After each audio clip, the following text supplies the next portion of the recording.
നമ്മുടെ ചർച്ച U D എഫിന്റെ ആത്മവിശ്വാസത്തെ കുറിച്ചല്ല. നമ്മുടെ ചർച്ച എന്തിനാണ് ഇവർ തമ്മിൽ തല്ലുന്നത് എന്നുള്ളതാണല്ലോ. അല്ല, മനസ്സിലായി. അല്ല, ഈ ചർച്ചയ്ക്ക് അടിസ്ഥാനം എന്താണ്? ചർച്ചയ്ക്ക് അടിസ്ഥാനം യു ഡി എഫ് ജയിക്കുന്ന അവരുടെ കോൺഫിഡൻസ് ആണല്ലോ. ഞാൻ പറയുന്നത് 2021 ആ ആത്മവിശ്വാസം ഉണ്ടായിരുന്നില്ല. കാരണം എന്താണ്? തൊട്ടു പറഞ്ഞ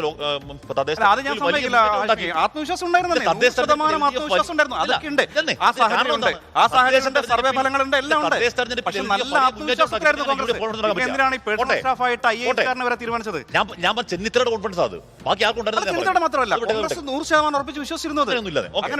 ഇവിടെ ദിലീപേട്ടൻ പറഞ്ഞ ഒരു സെറ്റ് ഉദാഹരണം, അതൊക്കെ ഇലക്ഷന് ശേഷമുള്ള ഉദാഹരണം. ഞാൻ നേരത്തെ പറഞ്ഞു, ഇപ്പം റോസയുടെ കാര്യത്തിൽ, പഞ്ചാബിൽ ചരൺജീത് സിംഗ് ചന്നിയുടെ കാര്യത്തിൽ, ഈ പറയുന്ന വിജയ് ബഹുഗുണ ജോഷിയുടെ കാര്യത്തിൽ ഹൈക്കമാൻഡ് അത്തരത്തിൽ പ്രാദേശിക വികാരം പരിഗണിക്കാതെ തീരുമാനമെടുത്ത് കൈവള്ളിയവരാണ്.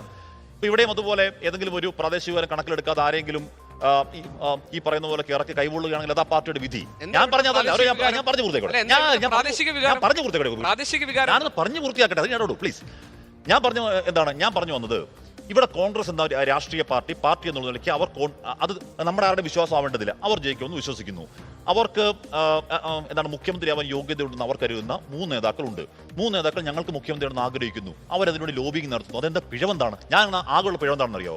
ഈ പറയുന്ന സൈബർ സ്പേസിൽ ഓരോ നേതാക്കൾക്ക് വേണ്ടിയും അണികൾ നടത്തുന്ന ക്യാമ്പയിനിൽ എന്റെ നേതാവ് നല്ലതാണെന്ന് പറയാൻ വേണ്ടി ഇന്ന നേതാവ് മോശമാണെന്ന് പറയുന്നത് വൾഗറാണ്, വഷളാണ്. അതിനപ്പുറം ഈ ചർച്ച നടക്കട്ടെ. ജനാധിപത്യമാണത്. എനിക്ക് ശക്തമായ വിയോജിപ്പ് ഞാൻ ഈ അഭിപ്രായത്തോട് രേഖപ്പെടുത്തും. അതായത് ഇത് ജനാധിപത്യമല്ല, ഇത് അട്ടർ കയോസ് ആണ്. അതിന് കാരണം എന്ന് വെച്ചപ്പോൾ രമേശ് ചെന്നിത്തല എന്ന നേതാവിന് ഞാൻ സൈക്കിളിൽ തുടങ്ങിയതാണ് രാഷ്ട്രീയ പ്രവർത്തനമെന്നും ഞാൻ ഓട് പൊളിച്ച് പൊട്ടി വീണതല്ല എന്നും കേരളത്തിലെ ജനങ്ങൾക്ക് മുന്നിൽ പറയേണ്ടി വരുന്നത് ഒരു ഗതികേടാണ് എന്ന അഭിപ്രായമാണ് എനിക്കുള്ളത്. ഒരു മിനിറ്റ് ഞാൻ പറഞ്ഞു പൂർത്തിയാക്കട്ടെ. ഒരു മിനിറ്റ് ഞാൻ പറഞ്ഞതെന്ന് വെച്ചാൽ ഇതിനകത്തൊരു AI വീഡിയോ പുറത്തിറക്കിയിട്ടുണ്ട്. അതിൽ രമേശ് ചെന്നിത്തലയെ വിശേഷിപ്പിക്കുന്നത് ജനനായകനാണെന്നാണ്. അതിനുശേഷം അദ്ദേഹം ഒരു പോഡ്കാസ്റ്റ് തുടങ്ങിയിട്ടുണ്ട്, അദ്ദേഹത്തിന് ജനങ്ങളുമായി സംവദിക്കാൻ. ഇനി മൂന്നാമത് അദ്ദേഹം നടത്തിയിട്ടുള്ള പ്രഭാഷണങ്ങൾ, ഹിന്ദിയിലും ഇംഗ്ലീഷിലും നടത്തിയിട്ടുള്ള പ്രഭാഷണങ്ങൾ ഇപ്പോൾ വ്യാപകമായി ഷെയർ ചെയ്യപ്പെടുന്നുണ്ട്, അദ്ദേഹത്തിന് ദേശീയ നേതൃത്വമായുള്ള ബന്ധം കാണിക്കാൻ വേണ്ടിയിട്ട്. ഇനി KC വേണുഗോപാൽ പോരാട്ടങ്ങൾ നിലപാടുകൾ എന്ന് പറഞ്ഞ് അദ്ദേഹത്തിന്റെ രാഷ്ട്രീയ ചരിത്രം വിശദീകരിക്കുന്ന ഒരു പുസ്തകം പുറത്തിറക്കിയിട്ടുണ്ട്. നെക്സ്റ്റ് CM BD എന്ന് പറഞ്ഞിട്ട് ഒരു ഫേസ്ബുക്ക് പേജ് തുടങ്ങിയിട്ടുണ്ട്. ഇതൊക്കെ കയോസാണ്, അട്ടർ കയോസാണ്. ഇത് കാശ് കൊടുത്ത് കേരളത്തിന്റെ അടുത്ത മുഖ്യമന്ത്രിയാവാൻ ഞാൻ യോഗ്യനാണ് എന്ന് കേരളത്തോടും ഒരുപക്ഷെ ജയിച്ചു വരയ്ക്കുന്ന MLA-മാരോടും അല്ലെങ്കിൽ ഹൈക്കമാൻഡോടും പറയാൻ നേതാക്കൾ ശ്രമിക്കുന്നു. എന്താണ് പിഴവ്? ഒരു പിഴവില്ല. പക്ഷേ ഇതൊക്കെ തെരഞ്ഞെടുപ്പ് ഫലം വന്നതിന് ശേഷമാണെങ്കിൽ കുഴപ്പമില്ല. അത് വേറെ, അത് ന്യായം. ഞാൻ പറയുന്നത് കോൺഗ്രസിന്റെ ജയിക്കുമെന്നാണ്. കോൺഗ്രസിന്റെ ഹാഷ്മി പറയുന്നത് ഇത് ഒരു തെറ്റുമില്ല. ആദ്യം എന്താന്ന് വെച്ചാൽ KPCC പ്രസിഡന്റ് സണ്ണി ജോസഫിന് അത് മനസ്സിലായി. മുസ്ലിം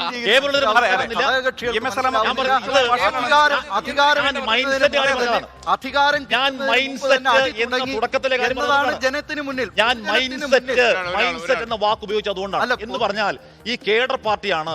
ഈ പറഞ്ഞ ഒരാൾ പറഞ്ഞാൽ കൃത്യം ഓംബ്ര എന്ന് താഴെത്തട്ടിൽ അനുസരിക്കുന്ന ആ രീതിയാണ് ഏറ്റവും ബെസ്റ്റ് സംവിധാനം എന്ന് കരുതുന്ന മൈൻഡ് സെറ്റിന്റെ പ്രശ്നമാണ് സണ്ണി ജോസഫിനാണെങ്കിലും കെ മുരളീധരനാണെങ്കിലും. ഞാൻ പറയുന്നത് ഈ ചർച്ച എന്താണ് പിഴവ്, ആർക്കാണ് ദോഷം, കേരളത്തിൽ എന്താണ് കേട്? ഇപ്പോ ഇലക്ഷൻ റിസൾട്ട് വരുന്നു. ഞാൻ പറഞ്ഞോട്ടെ, ഇലക്ഷൻ റിസൾട്ട് വരുന്നു. നേരത്തെ ദിലീപ് പറഞ്ഞ എന്താ സംഭവിക്കുക? ഹൈക്കമാൻഡ് ഒരു മുഖ്യമന്ത്രി തീരുമാനിക്കും, അതോടുകൂടി ഈ ചർച്ചയൊക്കെ അതുവരെ ചർച്ച നടക്കുന്നത് എന്താ? ആർക്കാ ഛേദം? അല്ല, അതാണ് പ്രശ്നം. അല്ല, കേരളത്തിനൊരു മുഖ്യമന്ത്രി കാണും, ഏത് മുന്നണി വന്നാലും. പക്ഷെ അതിനു മുമ്പ് തന്നെ അടി തുടങ്ങി എന്നുള്ളതാണ് ജനത്തിന് മുന്നിൽ ഈ ചക്കളത്തി പോരാട്ടം എന്ന നിലയിൽ തന്നെയാണ് അവർ കാണുക. നിങ്ങൾക്ക് അധികാരം കിട്ടുന്നതിന് മുമ്പ് തന്നെ ഈ അടി തുടങ്ങി. അധികാരം കിട്ടിക്കഴിഞ്ഞാൽ എന്തായിരിക്കുമെന്നാണ് ജനം അതിനെ വ്യാഖ്യാനിക്കുക. ഇല്ല ദിലീപ്, ഇപ്പൊ അധികാരത്തിന് ശേഷം ആര് മുഖ്യമന്ത്രിയാകുന്ന വലിയ അടി നിലനിൽപ്പിനെ ബാധിക്കുകയാണെങ്കിൽ അത് പറയാം. ഇത് തെരഞ്ഞെടുപ്പിന് മുമ്പ് മുഖ്യമന്ത്രിയാകാൻ യോഗ്യരാണെന്ന് കരുതുന്നവർ ഞങ്ങൾ ബെസ്റ്റ് ആണെന്ന് കേരളത്തോടും ആൾക്കാരോടും പറയുന്നതിനകത്ത് ഞാനൊരു പിഴവും കാണുന്നില്ല. അത് ചക്രത്തി പോരാട്ടമായിട്ട് ഞാൻ പറയുന്നില്ല. കേരളത്തിലെ ജനങ്ങളല്ലല്ലോ ഹാഷ്മി ആരാണ് മുഖ്യമന്ത്രി തീരുമാനിക്കുന്നത്. കേരളത്തിലെ ജനങ്ങളല്ല. അല്ല, പിന്നെ എന്തിനാണ് അങ്ങനെയാണെങ്കിൽ കേരളത്തിലെ ജനങ്ങളോട് പറയേണ്ട കാര്യമില്ല. അങ്ങനെയാണെങ്കിൽ ഈ ചെന്നിത്തല ജനങ്ങളെ സ്വാധീനിക്കാൻ നോക്കുന്നത് എന്തിനാ? അതാ എന്തിനാണെന്നാ ചോദിക്കുന്നത്. മിതമായ ഭാഷയിൽ അല്പത്തരമാണ് ഈ കാണിക്കുന്നതെന്ന് ഞാൻ ജനങ്ങളോട് പറയുന്നു ഞാൻ ബെസ്റ്റ് ആണ്, ഹൈക്കമാൻഡോട് പറയുന്നു ഞാൻ ബെസ്റ്റ് ആണ്. തെരഞ്ഞെടുപ്പ് വരുന്ന MLA-മാരോട് അമേരിക്കൻ പ്രീമിയർ പിന്നിൽ 10 ആളുണ്ടെന്ന് കാണിക്കാൻ, ഇത് ജനങ്ങൾക്ക് ആളുണ്ടെന്ന് കാണിക്കാൻ. ഒരു നേതാവിന്റെ നേതാവിന് അല്പത്തരം അല്ല, ആ നേതാവിന്റെ കോൺഫിഡൻസാ. അല്ല, ഇതാണ് കോൺഫിഡൻസ്. പറയാം. അതായത് പഴയ കാലത്തൊക്കെ നേരത്തെയൊക്കെ ചെയ്തിരുന്ന എന്താണെന്ന് വെച്ചാൽ ഇതിപ്പോൾ ചെയ്യുന്നതും ഇപ്പോൾ ഈ നേതാക്കൾ ഈ സോഷ്യൽ മീഡിയ കാലത്ത് യഥാർത്ഥത്തിൽ ഈ ജനങ്ങളെ ഇത് അറിയിക്കാനല്ല, ജനങ്ങളെ ബോധ്യപ്പെടുത്താനല്ല, ഈ പരസ്യ പ്രചാരണമെല്ലാം ഹൈക്കമാൻഡിനെ അറിയിക്കുക എന്ന ലക്ഷ്യത്തോടു കൂടിയാണ്. പണ്ട് ഫാക്സ് ആയിരുന്നു. പണ്ട് ഇവിടെ നിന്ന് നേരെ AICC ആസ്ഥാനത്തെ ഫാക്സുകളാണ് പ്രവഹിച്ചുകൊണ്ടിരുന്നതെങ്കിൽ ഇപ്പോൾ കാലം മാറി. ഈ ഞാനാണ് ഇവിടുത്തെ ഏറ്റവും പ്രധാനപ്പെട്ട നേതാവെന്ന് ആകെയുള്ള പരാതി ആ ക്യാമ്പയിൻ നടത്തുകയാണെങ്കിൽ ലോബിങ് നടത്തുക അത് വൃത്തിക്ക് ചെയ്യണം. ഇപ്പൊ രമേശ് ചെന്നിത്തലയുടെ യൂട്യൂബിൽ കയറി നോക്കിയാൽ അത് ഏതോ കാലത്തെ ക്യാമ്പയിൻ ആണെന്ന് പറഞ്ഞാൽ രാജീവ് ഗാന്ധിയും യാസർ അറാഫത്തിനെയും നേരിട്ട് അറിയാവുന്ന വേറെ ആരുണ്ട് എന്നൊക്കെ ഇപ്പൊ ചോദിക്കേണ്ട കാര്യം എന്താണ് എന്ന് പറഞ്ഞാൽ നേതാക്കൾ വൃത്തിക്ക് ക്യാമ്പയിൻ നടത്തട്ടെ, പക്ഷെ അത് അപ്ഡേറ്റഡ് രീതിയിൽ വളരെ ഭംഗിയായി ബോറാവാതെ നടത്തട്ടെ എന്ന് മാത്രമേ പറയാനുള്ളൂ. അല്ലാതെ ഈ നടക്കുന്ന ചർച്ചകളിൽ ഞാൻ മാരകാപരാധം കാണുന്നില്ല. ഓക്കെ തനീഷ് എന്താ അല്ല, റിസൾട്ട് വന്നിട്ട് നടത്തട്ടെ. അതിന് മുമ്പ് ഉപയോഗിച്ച വാക്ക് ഇനി ഈ ക്യാമ്പയിൻ ഒക്കെ നടത്തിയിട്ട് അവസാനം അധികാരത്തിൽ വന്നില്ലെങ്കിൽ ഉണ്ടാകാൻ പോകുന്ന നാണക്കേടെന്താ?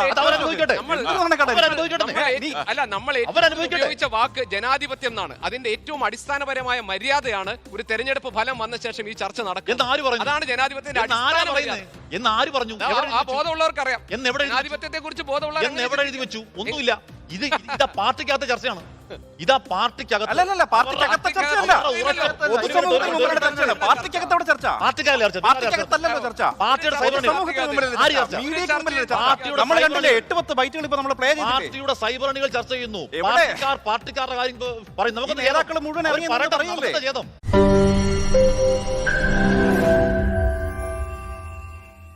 ലോകത്തെവിടെയായാലും ഏത് സമയത്തും 24 വാർത്തകളും ഓഗ്മെന്റഡ് റിയാലിറ്റി പാക്കേജുകളും എക്സ്പ്ലെയിനറുകളും വിശദമായി കാണാൻ ഞങ്ങളുടെ യൂട്യൂബ് ചാനൽ നിങ്ങൾക്ക് സബ്സ്ക്രൈബ് ചെയ്യാം.